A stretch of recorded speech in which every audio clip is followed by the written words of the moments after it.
Dando sequência à nossa aula anterior, agora começamos o segundo momento que se refere aos instrumentos de avaliação. Bom, então vamos conhecer alguns instrumentos de avaliação que nós podemos usar em nossa prática docente. Sugerimos, inclusive, que você consulte o livro base da disciplina para se aprofundar nas características principais de cada item abordado aqui. Prova objetiva, descritiva, além de outros tipos de instrumentos que apontamos como possibilidades. Prova de consulta, portfólio, etc. Então, o livro didático, ele traz essas possibilidades para você se aprofundar.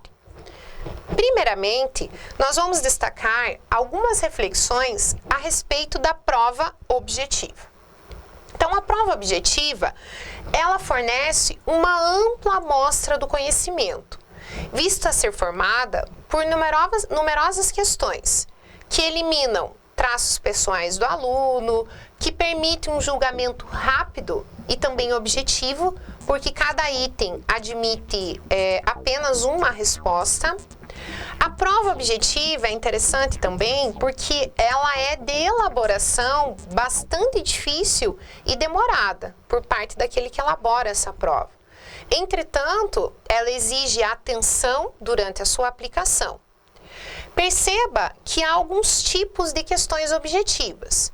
Então, segundo um autor que se chama Salinas, as provas objetivas, elas são constituídas por amplo repertório de perguntas ou itens com respostas delimitadas, permitindo uma pontuação livre de interpretações também subjetivas. Esse mesmo autor, ele destaca ainda que conforme a resposta que se solicita ao aluno, é possível distinguir diferentes tipos de perguntas. Dentre elas, que vocês já devem ter, inclusive, vivenciado essas experiências. De verdadeiro ou falso, de múltipla escolha, de preenchimento de lacunas. Novamente, no livro da disciplina de didática que vocês têm aí, você consegue identificar aspectos mais pontuais sobre cada uma delas. Então, é interessante que você leia e se aprofunde também a respeito disso, porque enquanto docente, você fará a elaboração de provas contendo esses tipos de questões. Outro tipo de instrumento que se refere à prova descritiva, a qual também permite a reflexão do aluno, bem como a organização de informações, opiniões, pontos de vista, conceitos e conhecimentos, e exclui esse tipo de prova, a prova descritiva, o fator sorte e adivinhação. Então, segundo um outro autor, o Marcos Maceto, que nós já comentamos em aulas anteriores, essa prova discursiva, a prova descritiva, ela pode ajudar o aluno a aprender a fazer síntese, ser lógico, escolher argumentos, adquirir clareza de redação. Então, é importante para o professor observar isso. Então, ela possibilita avaliar a capacidade de organização, de análise e a própria aplicação desses conteúdos. Alguns autores classificam as questões descritivas em 3 categorias, tais como categorias mais simples, então o que, quando, onde e quem. Já a segunda categoria, relacione, defina, exemplifique, que são os tipos de questões. E a terceira categoria, desenvolva, resuma, analise, critique, organize.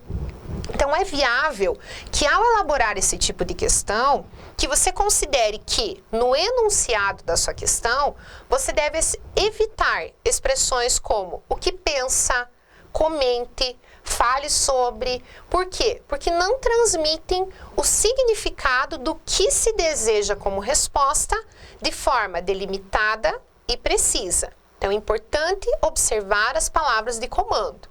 Já as palavras de comando, comente, argumente, discorra, justifique, caracterize, identifique o que você sabe sobre, devem ser utilizadas no texto e no contexto, permitindo o parâmetro correto para a questão. Então, as palavras de comando são essenciais para entendimento do aluno e correção do professor. Então, é muito importante, nesse contexto, que se estabeleçam critérios. Critérios claros que serão utilizados no momento da correção.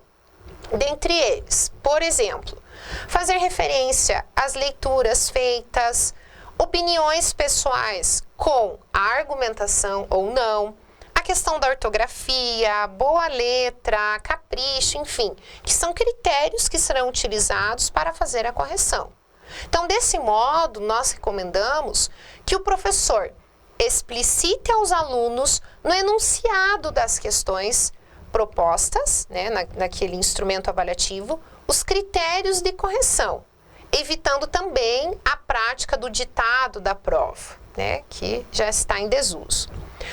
Outros tipos de instrumentos também se referem à prova criativa, que é, por exemplo, prova com livro aberto, com consulta de fontes, ao próprio seu caderno, as anotações que você fez, produções individuais ou coletivas, portfólios, questionários, entre outros. A título de exemplo, articulando as modalidades de avaliação e os instrumentos possíveis de serem utilizados, nós citamos que, por exemplo, nas modalidades de avaliação que nós vimos no slide anterior, na avaliação diagnóstica, pode-se utilizar o pré-teste, o teste diagnóstico, a ficha de observação, porque você vai diagnosticar, identificar inicialmente. Já na avaliação formativa ou de processo, nós temos, por exemplo, os portfólios, as observações, os exercícios, os questionários, as dinâmicas, as pesquisas, os seminários, os relatórios, diários de bordo, o famoso TCC, etc. Uma infinidade de instrumentos.